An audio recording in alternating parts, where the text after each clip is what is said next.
Hello, this is Chance. I'm going to tell you about my Speer family frogs today. These are really unique baits. They have a wide head that tapers to the front, and the body has this elongated taper to the rear. Most of them have a single treble hook at the rear end. They all seem to have lead belly weight. This one, the lead has been inserted into the belly to help give the bait a ballast and keep it in the proper position. Others have an elongated lead belly weight tacked on. This is a unique method of putting the weight to the bait. The props are a little bit varied, but homemade, hand soldered, hand cut. So several of them have this squared off propeller that reminds me of early Decker baits, and then others have a metal propeller that is soldered and bent the whole length of the blade. So it's a little different than this style, but definitely handmade and interesting. Some of them have very dramatic eye stalks. These look like vintage hat pins, probably inserted as eyes. Look how exaggerated the eye stalks are on that one versus this one, that they're maybe a little bit more naturalistic in scale. The paint is varied. This one here is green with a yellow belly. They're similar in their starting point, but this one has what looks like silver paint applied in kind of a shore minnow pattern, and this has that gold splotchy appearance. They all appear to have a little simple carved mouth. I love how the forms are all varied, and the sculpting in the front end is all very unique in all of these pieces. One of my favorites is this little short wide one. Has a load of personality, lead belly weight.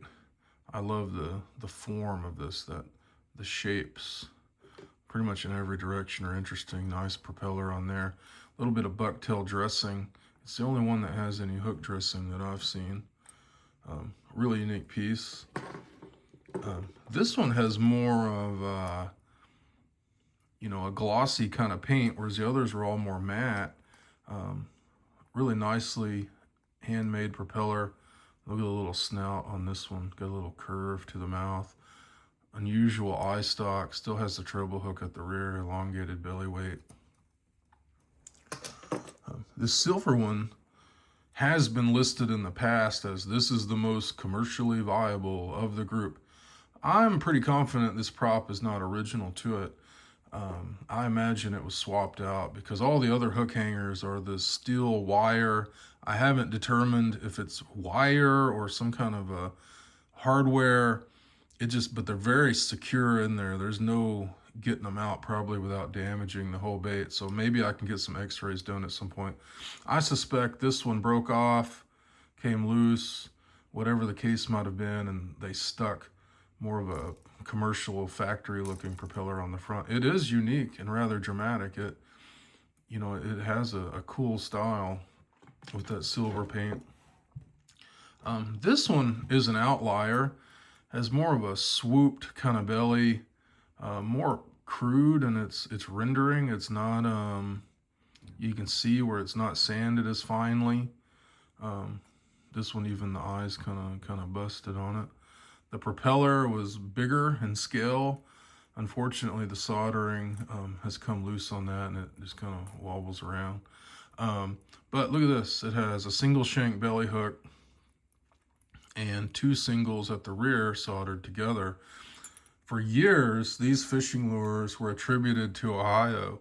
The Speer name was definitely correct, as there was a note from a Cleve Speer saying that his uncle and grandfather and father made these fishing lures, but there was really no other information. So once I was able to acquire a few of these pieces, I really took a deep dive into the research. I started with that letter.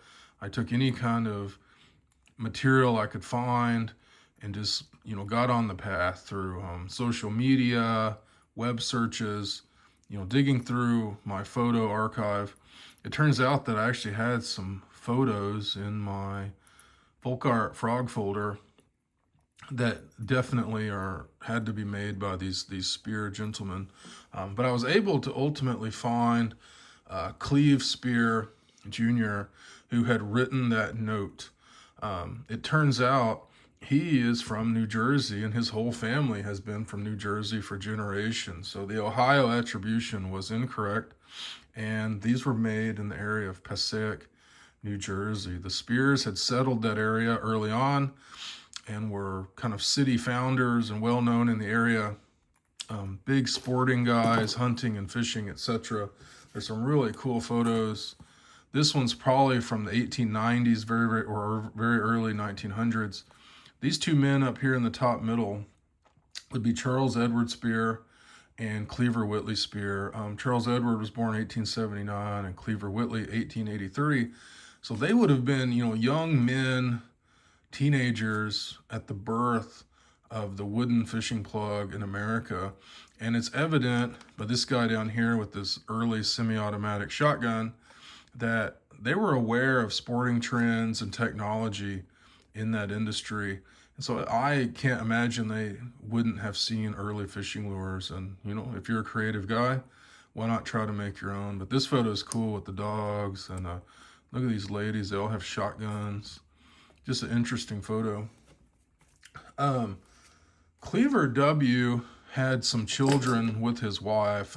His wife developed an illness, and Cleaver W. apparently kind of took off and is not held in high regard by his family members. But his son, Cleaver C., was adopted by his uncle Charles Edward, who raised him in a life of fishing, and especially in that Beaver Kill area of New Jersey that's very famous in fly fishing history.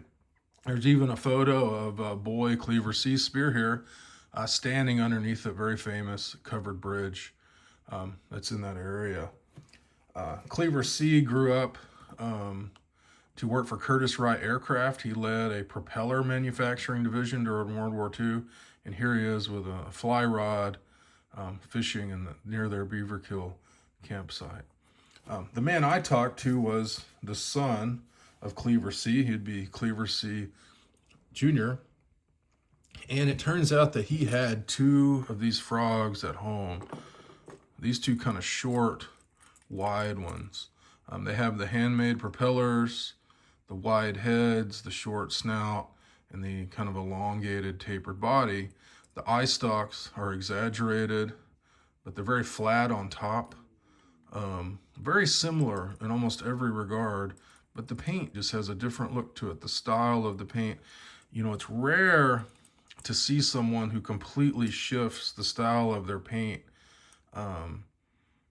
Maybe you have some older ones, maybe later in life he worked on this, or maybe, like Cleve told me, so, it's very possible that his father had actually made some of these himself based on some earlier ones, or even repainted and modified some of the early ones.